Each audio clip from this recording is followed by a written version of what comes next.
अस्सलाम वालेकुम नाज़रीन, आप देख रहे हैं प्रोग्राम गोया और मैं हूं अरसलान खालिद। आज के प्रोग्राम में मैं चाहूँगा दो अहम इशूज़ पर हम बात करें। सबसे पहले इस वक्त जो एक शदीद तनकीद का सामना हुकूमत को करना पड़ रहा है, दो ही मामलात हैं जिन पर अपोजिशन की जानिब से शदीद तनकीद है। एक तो जो नैब ऑर्डिनेंस में एक तरमीम दोबारा से की गई और जिसको कल हतमी तौर पर जो चीज़ हमारे सामने आई जिसमें बहुत सारी चेंजेस हैं। इनफैक्ट बहुत सारी चेंजेस जो हाल ही में की गई थी उनको रिवर्ट किया गया है दोबारा से। कहीं पर टेक्नोलॉजी के इस्तेमाल का मामला है, कहीं पर कौन से केसेस सुने जा सकेंगे, फिर चेयरमैन नैब की तकर्री या उनको हटाने का मामला सदर पाकिस्तान को देने की बात है। तमाम तर चीज़ें हैं जो की गई हैं और इसके साथ ही एक बहुत सारे सवालात ने जन्म लिया कि क्या कोई कन्फ्यूजन है, क्लैरिटी नहीं है इस गवर्नमेंट को कि विद इन अ मंथ चीज़ों को इतना तब्दील किया जाता है। ख़ुद ही कुछ तरमीम लाई जाती हैं, फिर उन तरमीम के ऊपर मज़ीद तरमीम लाई जाती हैं। तो ये मसला क्या है? अब अपोजिशन जो तनकीद कर रही है वो उनका ये मानना है कि क्योंकि बहुत सारे केसेस जो कि जाली अकाउंट्स के हवाले से थे जिनमें अहम सियासी शख्सियात आती हैं, जो तरमीम लाई गई थी उसके बाद वो नैब के उसमें नहीं आ रहे थे, लेकिन अब दोबारा से वो नैब के अंडर आ गए। तो एक तरफ तो अपोजिशन का ये मानना है कि सियासी इंतकाम है ये हुकूमत का, दूसरी तरफ ये भी अपोजिशन की जानिब से कहा जा रहा है कि ये अपने आप को जो बचाने के लिए ये तमाम तर चीज़ें की जा रही हैं ताकि जो हुकूमत की चोरी है वो ना पकड़ी जा सके। मैं चाहूँगा आज के प्रोग्राम में हम इस मामले पर बात करें। इसके साथ साथ दूसरा और बड़ा मसला इस वक्त इस हुकूमत के लिए वो महंगाई का है और उस महंगाई की वजह से अपोजिशन सरापा एहतजाज है, PDM के जलसे हों या पाकिस्तान पीपल्स पार्टी का एहतजाज हो जो अपनी जगह पर जारी है। लेकिन कल एक अहम ऐलान सामने आया वज़रा की जानिब से और उनका ये कहना है कि एक बहुत बड़े पैकेज का ऐलान वज़ीर आज़म इमरान खान साहब 1 करोड़ लोगों के लिए करने जा रहे हैं। अब जब वो हतमी तौर पर ये पैकेज का ऐलान कर देंगे और वो कौम से खिताब करके करने जा रहे हैं, एतमाद में भी वो लेंगे माशी सूरत हाल पर, तो फिर पता चलेगा कि ये क्या पैकेज है। लेकिन जब 1 करोड़ की बात की जाती है तो 22-23 करोड़ में से 1 करोड़ को किस तरह से टारगेट किया जाएगा, ये एक अहम सवाल है विच रिमेंस देयर। और क्या इसके बाद कुछ रिलीफ आवाम को मिल पाएगा या महज इस पर भी पॉइंट स्कोरिंग होगी और ज़्यादा कुछ नहीं। मैं चाहूँगा दूसरा हम इस मामले पर बात करें। गेस्ट पार्टिसिपेंट्स का तारुफ कराता चलूँ। प्रोग्राम में हमें ज्वाइन कर रहे हैं नासिर बेग चुगताई साहब, सीनियर सहाफ़ी हैं, सीनियर तज्जियाकार हैं। बहुत शुक्रिया बेग साहब आपके वक्त का। इमरान याकूब साहब हमारे साथ प्रोग्राम में मौजूद हैं, आप भी सीनियर सहाफ़ी और सीनियर तज्जियाकार हैं। और जनरल रिटायर्ड अमजद शुएब साहब हमें कुछ ही देर में प्रोग्राम में ज्वाइन करेंगे। बेग साहब, मैं गुफ्तगू का आगाज़ आपसे करूँगा। सर, कैसे देखते हैं, गो के बहुत सारे इश्यूज़ हैं जिन पर हम बात कर सकते हैं, पर कुछ पे बात करने से अगर वज़ीर आज़म ही काबीना को मना कर रहे हैं तो फिर हमारी क्या मजाल कि हम उस पर बात करें, सेंसिटिव मैटर्स में आ जाते हैं हम। लेकिन हम इस पर तो बात कर सकते हैं कि ये क्लैरिटी क्यों नहीं है गवर्नमेंट को कि आप खुद ही एक तरमीम लाते हैं, उसके बाद दूसरी, फिर आप तीसरी, स्टिल यू नॉट सेटिस्फाइड। कानून साजी क्या बिल्कुल बस से बाहर है इस हुकूमत के? बाकी तो चीज़ें शायद बड़ी हद तक थीं, ये भी चीज़ें मुश्किल नज़र आ रही। बाज़ औक़ात मैं एक मिसाल देता हूँ और लोग उस पर फिर गुस्सा भी करते हैं कि जो हुकूमत आर्मी चीफ की एक्सटेंशन का ड्राफ्ट नोटिफिकेशन 5 बार तैयार करे और 4 या 5 बार कोर्ट उसको वापस कर दे कि ये नामुकम्मल है, ये नाक़स है, और उसके बाद फिर फ़ौज की लीगल ब्रांच हेल्प करे उसके अंदर और फिर वो जाके अप्रूव हो कोर्ट से कि कोर्ट ने ये कहा था पार्लियामेंट से पास कराएं, लेकिन दिखा दें हमको आप क्या है वो, ताकि वो चैलेंज ना हो पाए। तो वो हुकूमत और आज तक के जो ड्राफ्ट आप देख रहे हैं, जो ऑर्डिनेंसेस आप देख रहे हैं। अच्छा, इसमें एक और बात और भी है कि एक ऑर्डिनेंस, एक या 3 ऑर्डिनेंस ऐसे भी हैं जो रात को जारी किए, सुबह वापस ले लिए गए। बड़ी पुरस्कार बात रही है, बहुत पुरस्कार रहा है। फिर आप ही देखिएगा, सबसे इम्पोर्टेंट बात ये कि सदारती रेफरेंस जब भी तैयार होते हैं वो इतने सॉलिड होते हैं कि सुप्रीम कोर्ट की जुडिशल कमेटी जो है, कमीशन, काउंसिल, वो उनको रिजेक्ट नहीं करती स्ट्रॉन्ग वर्ड्स में, उनके एबीएस में डाल देती है, समाप्त नहीं करती। लेकिन इतने ब्लिटेंट गलत थे वो, लीगली गलत थे कि वो सुप्रीम कोर्ट ने बाकायदा उनको 22 करार दिया और कहा प्रेसिडेंट ने अपना जहन इस्तेमाल नहीं किया। अब ये रिमार्क्स हैं। फिर उसके बाद कई कवानीन पर रिमार्क्स आए हैं। एक तो एनआरओ का ज़माना था ना, पीपल्स पार्टी वाला जब उड़ा दिया था सुप्रीम कोर्ट ने उसको। अब ऐसे कई दर्जनों आपके पास ऑर्डिनेंस हैं। ये जो ऑर्डिनेंस आया है नैब वाला, ये एक मुकम्मल एनआरओ है, वफाकी वज़रा के लिए, सूबाई वज़रा के लिए, वज़रा आला के लिए, ब्यूरोक्रेट्स के लिए, इन सब के लिए एनआरओ है, ताजरों के लिए, जो टैक्स नहीं देते, जो फ्रॉड करते हैं, जो चीट करते हैं, उनके लिए, सबके लिए एनआरओ है। और सिर्फ अपोजिशन, बुरा लगता है कहते हुए, लेकिन प्रिसाइज स्पेसिफिक अपोजिशन को टारगेट किया गया है इस ऑर्डिनेंस के अंदर। इसलिए मैं ऐसे कहता हूँ it's a bad law in legal language. जब बैड लॉ की हम बात करते हैं तो जाके ये सुप्रीम कोर्ट में या हाई कोर्ट में आप इसको ले जाएं। सुप्रीम कोर्ट में मेरा ख्याल है ये वहाँ स्टैंड नहीं कर पाएगा, और ये कानून साजी का नुक्स है। या जज्बात में आ गए आप कि अपने लोगों को बचा लें आप अगले इंतखाबात के लिए, लेकिन ये भी तो याद रखिएगा आप दोस्त कि जब अगली हुकूमत कोई आई, अगर आई, तो वो भी कोई ऑर्डिनेंस ले आएगी, और फिर 10 के 10 चेयरमैन बकौल शायद खाकान अब्बासी के, नैब के, कोर्ट में खड़े होंगे बतौर मुलजिम।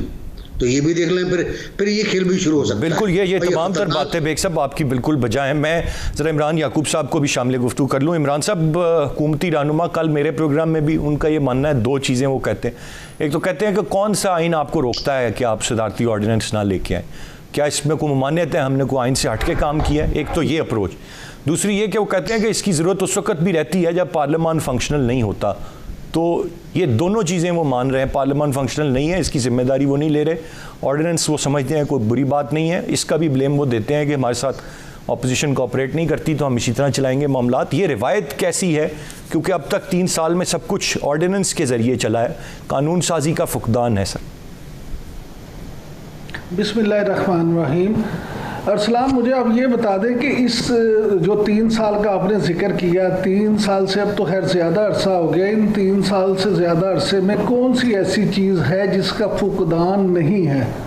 क्या हुकूमत ने कोई ऐसा काम किया है जिस पे आप ये कह सकें कि जनाब इन्होंने तो कमाल कर दिया? वो अपोजिशन के साथ ताल्लुक़ हो, वो कानून साजी हो, वो पार्लियामेंट को चलाने का मामला हो, किसी मामले में भी आप देख लें आपको ऐसे ही मिलेगा। और फिर दूसरी बात ये है कि ये अपने हर कसूर का, अपने हर अमल का ज़िम्मेदार भी अपोजिशन को ही ठहराना चाहते हैं। ये चाहते ये हैं कि काम ये ना करें, कानून साजी इनके बस की बात नहीं है, ऑर्डिनेंसेस के ज़रिए ये चला रहे हैं, लेकिन पूरी उसकी ज़िम्मेदारी ये डाल दें अपोजिशन पे। जिस तरह से आज 3.25 साल के बाद भी ये कह रहे हैं कि महंगाई का ज़िम्मेदार कौन है? महंगाई का ज़िम्मेदार है पिछली हुकूमतें। करप्शन का ज़िम्मेदार कौन है? पिछली हुकूमतें। उसी तरह कानून साजी ना होने का ज़िम्मेदार कौन है? वो भी पिछली हुकूमतें ही हैं। इनके इमरान साहब, आप इस बात को समझते हैं, आप एक सीनियर सहाफ़ी हैं, कि ये 70 साल का गंद है, ये किधर से साफ होना है? ये 70 साल का गंद है सर, ये वो कहते 3 साल में साफ हो जाएगा, इतने भी तो सर तवक्को रखे ना। नहीं मुझे नहीं, आप मुझे ये बताएं, 70 साल का गंद मान लिया कि आपने साफ वो नहीं हो सकता, लेकिन मुझे ये बता दें कि 5 साल में आपने कितना गंद साफ करना था? ये जो 3.25 साल हो गए, इसमें आपने 70 साल की बजाय चले 7 साल के ही बता दें आपने गंद साफ कर दिया हो।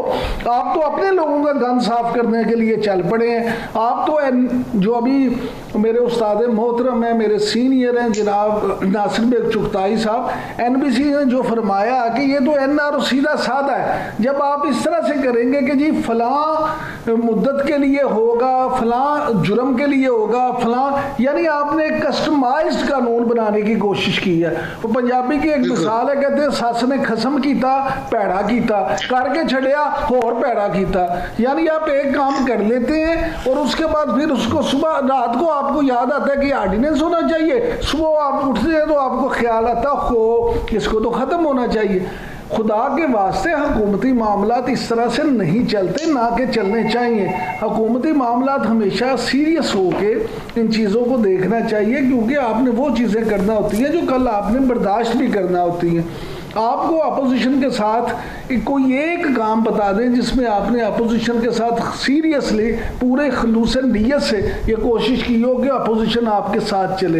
ये तो नहीं हो सकता कि आप हर वक्त अपोजिशन को लितरपोला भी करें, हर वक्त उनको करप्ट साबित करने की कोशिश भी करें, हर वक्त उनको गालियाँ भी निकालें और फिर वो अच्छे बच्चे मान के आपकी हर बात माने। यहाँ टिट फॉर टैट वाला मामला है। अगर आप अपोजिशन को पर तनकीद करेंगे, उनको हर चीज़ का जिम्मेदार ठहराएंगे, तो वो आपको उसका जिम्मेदार ठहराएंगे।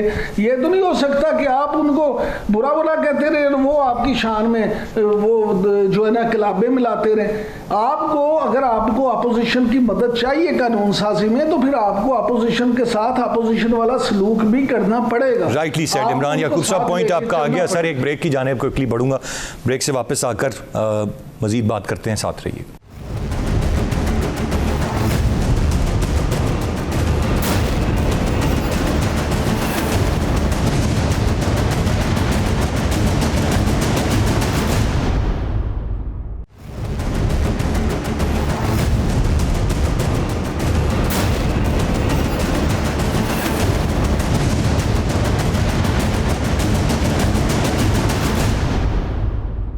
जी वेलकम बैक। बात कर रहे थे हम इस वक्त जो एक नैब ऑर्डिनेंस तीसरी तरमीम है, इस पर कड़ी तनकीद है। बेग साहब, आपने कहा ये एनआरओ है या सारी चीज़ें हैं, मुझे ये सारा ब्रेन कौन है? आपको क्या नज़र आता है इस सारे मामलात के पीछे? ये जो तमाम तर चीज़ें हो रही हैं, क्या हुकूमत के अंदर कुछ ऐसे अनासिर मौजूद हैं जो हुकूमत से ही सिंसियर नहीं है और हर चीज़ पर वो मजाक उड़वाना चाहते हैं हुकूमत का, या चाहते हैं जगहसाई हो, या ये इनकॉम्पिटेंसी है जिसकी वजह से इस तरह की चीज़ें हो जाती है? क्योंकि as a matter of fact sir, इनके पास जो इनकी सफ़ों में लोग हैं वो ऐसा तो नहीं है कि वो पहली दफ़ा इक़्तिदार में आए हों या पहली दफ़ा ये चीज़ें कर रहे हों। या अगर हम वजारत कानून की बात करें तो फ़ारूक नसीम साहब जैसे लोगों का होना या बाबर अवान जैसे लीगल माइंड्स का होना, वो आज ही नहीं आए इस सारी चीज़ों में। फिर ये कौन करवा रहा है कि ये एक जगहसाई का एक समा सारा बनता है इस हुकूमत के लिए? देखिए इस्लाम, एक पॉलिसी होती है जो ऊपर से नीचे ट्रिकल डाउन होती है। जब वो पॉलिसी के मारो, जिस तरह भी चाहे मारो, तो फिर जो नीचे का अमला है वो मारेगा। और मुझे नहीं लगता कि नीचे का अमला कॉम्पिटेंट है, वज़रा कॉम्पिटेंट नहीं है मेरा ख्याल है। आप देखें ना, फूड सिक्योरिटी कहाँ है आपकी? आप कहते हैं बम्पर क्रॉप हो, ये लेकर आप गंदम इंपोर्ट कर रहे ताकि आपके ज़ख़ीरे में रहे, गंदम कम ना हो, तो फूड सिक्योरिटी आपके पास नहीं है। इसी तरह आप जब गंदम कम होती है तो उसको एक्सपोर्ट कर देते हैं, आप चीनी कम होती है उसको एक्सपोर्ट कर देते हैं। आप बैड लॉज बना रहे हैं, आप लॉज की ड्राफ्टिंग सही नहीं कर पा रहे, जुमले आप सही नहीं लिख पा रहे। आपको ये नहीं पता कि आने वाले वक्त में क्या होगा। आप एक बार कहते हो कि अरसलान दहशतगर्द है, अरसलान जो है भारत से पैसे लेता है, ना सिर्फ भी चुकता है कि भारत से ताल्लुकात हैं, इमरान याकूब जो है गैर मुल्की एजेंट है, और उसके बाद उससे बढ़ के आप मुज़ाकरात करते हो, उनको मिलिटेंट करार देते हो, आप उनको कहते हो अस्करियत पसंद है, आप दहशतगर्द है। फिर आप उनसे बात करते हो, उनसे एग्रीमेंट साइन कर लेते हो। सील पैक एग्रीमेंट का आपने देखा ना टीवी के ऊपर, 3 सील लगी हुई उनके ऊपर, जो तहरीक लब्बैक के हाथ में, कलदम तहरीक लब्बैक के हाथ में, जो कलदम से वजूद में आने वाली है कुछ दिनों के बाद। तो ये तो आपकी सूरत हाल है। अब आज कह रहे हैं आप कि उसके ख़िलाफ़ कोई बयान ना दें, आप वज़रा से कह रहे हैं, और इत्तलात ये है कि आप उनसे इंतखाबी इत्तेहाद की बात भी करने वाले हैं। तो आप क्या मतलब, मुझे समझ में नहीं आ रहा। मैंने कल भी पूछा था, इससे पहले भी पूछा मैंने अपने सीनियर फौजी अफसरान से जो रिटायर्ड हो गए हैं, कि हमें एक बार बता दें कि किसकी मजम्मत करें, किसकी हिमायत करें, और फिर किसकी मजम्मत करें, और फिर किसकी हिमायत करें। एक पार्टी को आप बार बार कहते हैं कि दहशतगर्द है, ये मुल्क के मफाद में नहीं है, फिर उसके बाद कहते हैं नहीं भाई ये तो बहुत अच्छे लोग हैं यार, इनसे हम मुआहदा करेंगे हम, तो आप मुआहदा करके बैठ गए। तो इसका मतलब है कि आपका माइंड एप्लीकेशन, जो सुप्रीम कोर्ट कहती है ना, माइंड अप्लाई नहीं किया, तो आपने माइंड अप्लाई नहीं किया, आपको नहीं पता। अगर ये मुआहदा करना था जो आपने कल किया है, परसों किया है, तो वो पहले रोज़ कर लेते आप, ताकि जितने हमारे पुलिस वाले शहीद हुए हैं, सैकड़ों ज़ख्मी हुए हैं, वो ना होते। और मुझे तो ये, अब मैं कहता हूँ कि जो उनका झूठ बोलते हैं वज़रा, वफाकी वज़रा झूठ बोलते हैं, मुनीब साहब ने कहा है और कुछ और बताया कि उनके मुँह में क्या है, तो इनको माफ़ी मांगनी चाहिए इल्ज़ाम आपके ऊपर। बेग साहब, आपने दुरुस्त फरमाया, पॉइंट आ गया। मैं ज़रा जनरल रिटायर्ड अमजद शुएब साहब ने भी हमें ज्वाइन किया है, मैं चाहूँगा उन्हें शामिल गुफ्तगू करते हुए इस मामले पर ज़रा उनकी राय ले लूँ। जनरल साहब, बात हम कर रहे हैं बुनियादी तौर पर नैब ऑर्डिनेंस के हवाले से, लेकिन वो गुफ्तगू आगे जब निकली तो सवाल एक ये पैदा हुआ कि आखिर कौन है जो हर मामले में जग हसाई का बायस बनता है, ये इनकी अपनी हुकूमत की नाअहली है, ना समझ है, क्योंकि इनकी सफ़ों में तो वो लोग हैं जो एक्सपीरियंस्ड हैं। फिर क्यों हर मामले पर ही इनके लिए एक जग हसाई का एक मामला बनता है? बिस्मिल्लाहिर्रहमानिर्रहीम। देखिए, लाख लोग मशावरत के लिए तैयार हों, आपको अच्छे अच्छे मशवरे दें, बुरे मशवरे दें, जो भी फैसला बिलाखिर आपके लीडर ने करना है, जो कि वहां पे प्राइम मिनिस्टर है। अब अगर प्राइम मिनिस्टर अपनी सूझबूझ इस्तेमाल करके तो वो कोई फैसला करे और वो मशावरत की बुनियाद पे हो या मशावरत को रद्द करके वो अपने जाती सोच के तहत कर दे, तो फिर जिम्मेदारी तो उसी की है। लिहाजा आप ये नहीं कह सकते कि कौन करता है, किसने किया। कौन करने वाले तो बहुत होंगे नीचे, मुख्तलिफ लोगों के अपने मुफादात हैं। मुझे बाज़ लोगों ने बताया, मैं चेक करता रहा जो DGSI का किस्सा जिस पे हम बात कर रहे थे पिछले दिनों, और हमने कहा जी हमने नहीं करनी, लेकिन मैंने कहा कि इसमें गंद डाला किसने? तो उन्होंने कहा जी कि ये गालिबन इनके जो आजम साहब इनके हैं वो सेक्रेटरी, उन्होंने को कार्रवाई की। अब ये सारी चीजें हो सकती है, सेक्रेटरी एक सरकारी मुलाजिम है, ये कोई और भी, फैसला तो प्राइम मिनिस्टर का है ना।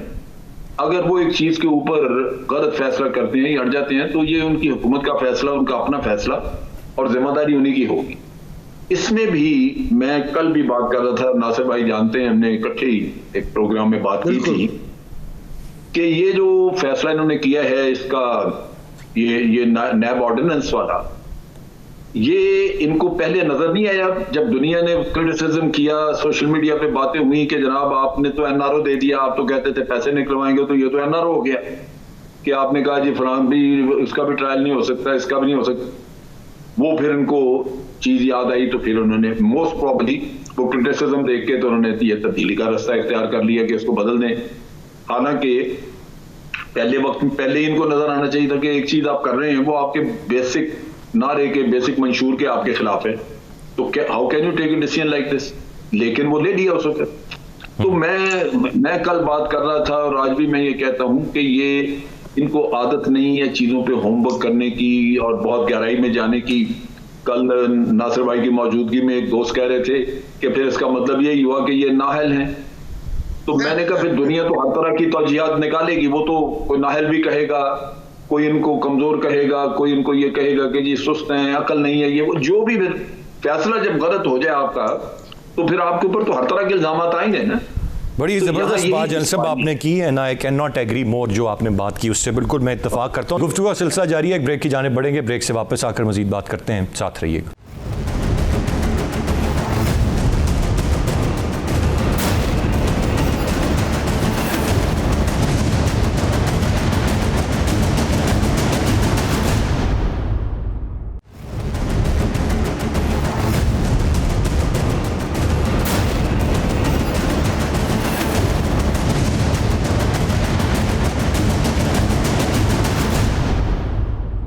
Welcome back. ज़रा मैं एक कमेंट, ये जो पैकेज है और महंगाई पे तनकीद है और जो 1 करोड़ आवाम से खिताब होने वाला है, इमरान भाई ये क्या मामला है? ये 1 करोड़ को टारगेट किया है, 22 के 22 करोड़ को गरीब करने के बाद, ये या पहले कोई प्रायोरिटी में 1 करोड़ होंगे, ये वो होंगे जो लंगर खानों में जाते हैं, या उसके आगे के होंगे? क्या मुझे कुछ समझ नहीं। अरसलान साहब वो कहते हैं कुछ ना समझे खुदा करे कोई। बात यह है कि ये जो मामला है, अगर आप आलमी मालियाती इदारों के इदाद-ओ-शुमार पे जाएं, आप यहाँ पे किसी मकामी तंजीम को छोड़ दें, तो फिर भी आपको ये पता चलेगा कि 2 करोड़ से ज़्यादा अफराद तो पहले पाकिस्तान में गुर्बत की लकीर से नीचे की ज़िंदगी गुजार रहे हैं। उसके बाद कोरोना के बाद ये सूरत हाल हुई कि जो मुल्क में महंगाई बढ़ी और जिस तरह से इन्फ्लेशन रेट बढ़ा और जिस तरह से लोग बेरोज़गार हुए, बेरोज़गारी बढ़ी, तो उसमें उन इदारों के मुताबिक पाकिस्तान में गुर्बत की लकीर से नीचे ज़िंदगी गुजारने वालों की तादाद तकरीबन 4 करोड़ को छू जाएगी। यानी ये वो, आप याद रखें कि ये वो लोग हैं जिनकी माहाना नहीं रोज़ाना आमदनी $1.90 से कम है। यानी अगर आप आज के मौजूदा रेट भी देखें तो 171 रुपये का डॉलर अगर आप लगाएं, तो जो आप, मैं कहता हूँ आप $2 भी कर लें, तो जिनकी, यानी आप देख लें कि तकरीबन 340 रुपये से कम रोज़ाना की आमदनी है वो गुर्बत की लकीर से नीचे की ज़िंदगी गुजार रहे हैं। 4 करोड़ तो वो लोग वो हैं। अब मुझे ये बताएं कि जब 4 करोड़ लोग वैसे गुर्बत से नीचे हैं तो क्या आप उनके लिए ये रिलीफ देना चाह रहे हैं या उससे ऊपर जो आपके मुताबिक गरीब उससे ऊपर वाला है उसको देना चाहते हैं? फिर अगर आप उसको ये देंगे तो उस 1 करोड़ रुपए का तयन कैसे होगा उस 1 करोड़ बंदे का? फिर आप उसके लिए मैकेनिज्म क्या बनाएंगे? क्या आप दोबारा राशन कार्ड वाला कोई सिस्टम करेंगे? क्या आप लोगों को डिपो बना के देंगे और राशन कार्ड वाला उस डिपो पे जाएगा उसको वहाँ से मिलेगा, या आप यूटिलिटी स्टोर के ज़रिए से ये काम करेंगे? यूटिलिटी स्टोर की कारकर्दगी अल्लाह माशाल्लाह पहले ही सबके सामने। मैं ये समझता हूँ कि ये फिर एक ऐसा पंडोरा बक्स नया खुल जाएगा जिससे फिर इनको समझ नहीं आएगी और ये कहेंगे कि ये इतना पैसा ज़ाया हो गया। जैसे आपको याद होगा पंजाब में मियाँ शहबाज शरीफ के दौर में एक सस्ती रोटी प्रोजेक्ट हुआ था, उसमें भी अरबों रुपए ज़ाया हो गए थे, उसमें भी कोई उसका अल्टीमेटली फ़ायदा उस तरह से नहीं हो सका आवाम को। उसी तरह मुझे ये लगता है कि ये रिलीफ पैकेज भी एक नया सस्ती रोटी प्रोजेक्ट साबित होगा। और ऑलराइट जी, इमरान भाई पॉइंट आ गया। मैं जरा वक्त बड़ा महदूद है, क्विकली बेग साहब और जल साहब से भी कमेंट ले लूं। बेग साहब, आप कैसे देखते हैं इसको? बहुत सारे लोगों का ये मानना था अब ये तो पैकेज आएगा, हम आने से पहले क्या कमेंट करें, लेकिन अगर ये आखिरी 2 साल में भी सब्सिडीज़ दे के तो कहते हैं जी कीमतें कम हो गई, अवाम को रिलीफ दे दिया, ये बहुत सारे लोग एंटिसिपेट कर रहे थे कि यही पॉलिसी होगी इस गवर्नमेंट की। मसला डेफिसिट ऑफ ट्रस्ट की बात है। अब इतना खसारा हो गया एतमाद का कि लोग यकीन नहीं करेंगे, क्योंकि आपके 1 करोड़ मुलाजमतें, आपके 50 लाख घर कहाँ चले गए वो? और उसके बाद आपका कहना ये था कि आप टैक्स कम करेंगे, आप महंगाई कम करेंगे। ये आपने ऑन रिकॉर्ड है कि आपने कदम 6 महीने में और 100 दिन में ही काम कर देंगे। हमें पता है कि कमज़ोरी कहाँ है, हमें पता है गड़बड़ कहाँ है, हमें पता है कर्जे कितने हैं, हमें पता है कि हमने IMF से कितने पैसे लिए हैं और कितने पैसे पे करने। तो अब कोई शिकवा आप पर जचता नहीं है ये कहते हुए कि माजी के 70 साल, माजी के 74 साल। मुझे तो डर लगता है कभी आप 1935 के एक्ट को कंडेम ना कर दें। आप पता तो आपको कुछ भी नहीं है। तो डेफिसिट ऑफ ट्रस्ट है, और 1 करोड़ जो है वो तो छोड़ें, आप 50 लाख को अगर आप पूरा कर दें तो बहुत होगा। मुझे लगता है ये यही करेंगे कि 12,000 रुपये फ़ी ख़ानदान 6 महीने में, 1 साल में एक बार देंगे। उस पर तालियां बजाएंगे, तस्वीरें लगाएंगे और कहेंगे जी। साहब, आपको पता है ना वो ये वफाकी वज़रा कहते हैं कि हमने 1 करोड़ से कई ज़्यादा नौकरियां दे दी हैं। अब देखिए, तो ये भी कहते हैं ना कि एक वक्त खाना खाइए आप, ये कहते हैं चीनी के दाने कम कर दीजिए आप, ये कहते हैं कि पख्तूनख्वा में कोई घर कच्चा नहीं है, ये भी तो कहते हैं ये लोग। तो यकीन कर लें इनके ऊपर। आप इन पर अब यकीन करने का मेरे पास कोई जवाब नहीं है। मेरे पास यूँ जवाब नहीं है कि गुज़िश्ता 1 हफ्ते में जो कुछ हुआ है वो और मुझे मेरे यकीन पर मुतज़लज़ल कर गया है। अब कल वल खिताब फरमाएंगे, पार्लियामेंट का इजलास होगा पीर को, देखते हैं क्या होता है उसके अंदर, कौन से इंतखाबी इस्लाहात को ये EVMs के पीछे पड़े हुए हैं। इनका ख्याल है कि 90 लाख वोट इनको बचा लेंगे। मुझे लगता नहीं है। जब तक ये महंगाई का, देखिए महंगाई ऊपर से आती है, बाहर से आती है, महंगाई अंदर से आती है, महंगाई मिडिल मैन के होने से आती है। मिडिल मैन के खिलाफ आपने बहुत अच्छी बात की थी, अब तक नहीं हटाया आपने उसको। जो आप कहते हैं वो आप करते नहीं हैं। राइटली साहब, मैं ज़रा क्विकली आखिरी चंद मिनट में जल साहब का भी पॉइंट ऑफ व्यू ले लूँ। जल साहब, महंगाई बड़ा मसला है, आलमी मसला है, इधर का मसला है, जहाँ का भी मसला है, लेकिन एक बड़ा मसला है और इस हुकूमत से ये डील नहीं हो पा रही है। क्या इट्स अबाउट टाइम कि आप कुछ कर पाएंगे या ज़्यादा तवक्को न रखी जाए? नहीं, मेरा नहीं ख्याल कि ज़्यादा कर सकेंगे। एक्चुअली अगर कोई और भी हुकूमत आ जाए किसी की, वो भी कुछ नहीं कर सकेगी। यहाँ दो इश्यूज हैं। एक तो हम ये जानते हैं कि महंगाई बाहर भी बढ़ी हुई, कोरोना का इशू था, ये सारी चीज़ें हैं। लेकिन दूसरा, हर मुल्क ने अपनी गर्दन IMF के पास नहीं फंसाई हुई जो हमने फंसा ली। यहाँ खराबी ये हुई है कि आपने इस पे सोच विचार की नहीं कि अगर IMF के पास ना हम जाते तो हमारे पास और क्या रास्ता था कि हम कर सकते। और बड़े कई यहाँ पे जो मशहूर इकोनॉमिस्ट हैं, डॉक्टर इशफाक से आप बात कर लें, वो आपको बताएंगे कि IMF के पास जाए बगैर भी आपका काम हो सकता था यहाँ पे। उससे कम से कम आपकी आज़ादी रहती। मुल्क में आप जो चीज़ों की कीमतें बढ़ा रहे हैं, जैसे बिजली की कीमत या पेट्रोल वगैरह, वो आप शायद आपको ना बढ़ानी पड़ती, लोगों की ज़िंदगी कुछ आसान रहती। कुछ और इस्लाहात थी जो आपने करनी थी, जिसमें कि आपका पैसा जाया जा रहा है PIA में, रेलवे में, ये वो जो लॉस मेकिंग एंटिटीज हैं उनके बारे में भी आपने कोई प्लान नहीं बनाई। तो पैसा जाया बहुत हो रहा है यहाँ पे, उसको बचाने की जरूरत थी और इंपोर्ट्स को कंट्रोल करने की जरूरत थी। जैसे एक साल अगर आप कारें इंपोर्ट ना करते, नहीं, एक साल मोबाइल टेलीफोन आप नए इंपोर्ट ना करते, डॉग फूड और चॉकलेटें और पता नहीं क्या क्या बाहर से आ रहा है, बिस्किट, वो बंद कर देते आप, लग्जरी आइटम्स। तो करने को सोच विचार कोई करता, इधर टक्कर मारता तो उसको कुछ पता लगता है मैं क्या कर सकता हूं। लेकिन आसान तरीन हल ये था कि एक एप्लीकेशन IMF में डाल दें और फिर उसके चक्कर में आ ये चीज मरवा गई। और IMF में फंसे हुए लोग जो हैं वो ये हों या कोई और कल को गवर्नमेंट आ जाए, अवाम को रिलीफ नहीं दे सकेंगे क्योंकि आपने गर्दन अपनी उनके हवाले कर दी हुई है। तो ये एक बड़ा अलमिया है जो कि अवाम फंस चुके हैं और इसका हल होगा नहीं किसी से भी। बड़ा मार्जिनल कोई छोटा मोटा का कोई थोड़ा बहुत रिलीफ को दे दे। इकोनॉमी में जान नहीं, पैसा आपके पल्ले नहीं कि आप सब्सिडीज दें, लोगों को कोई रिलीफ दें, उस तरह का वो कर नहीं सकते आप, पैसे नहीं है आपके पास। राइटली सर, जन साहब पॉइंट टेकन सर। यकीनन ये इस वक्त सारे मामलात में बड़ी हद तक हम घिरे हुए हैं, लेकिन फिर भी उम्मीद रखते हैं जब खान साहब कितना जल्दी कौम से खिताब होता है और उस खिताब में क्या पैकेज का ऐलान होता है, क्या कुछ लोगों को ही कम अज़ कम कुछ रिलीफ मिल सकता है। Let's hope for that, let's hope for positive. तीनों मोअज़्ज़ज़ मेहमानों का बहुत शुक्रिया। आज के प्रोग्राम से इतनी ही। अरसलान खालिद को इजाज़त दीजिए, अल्लाह ने के बाद।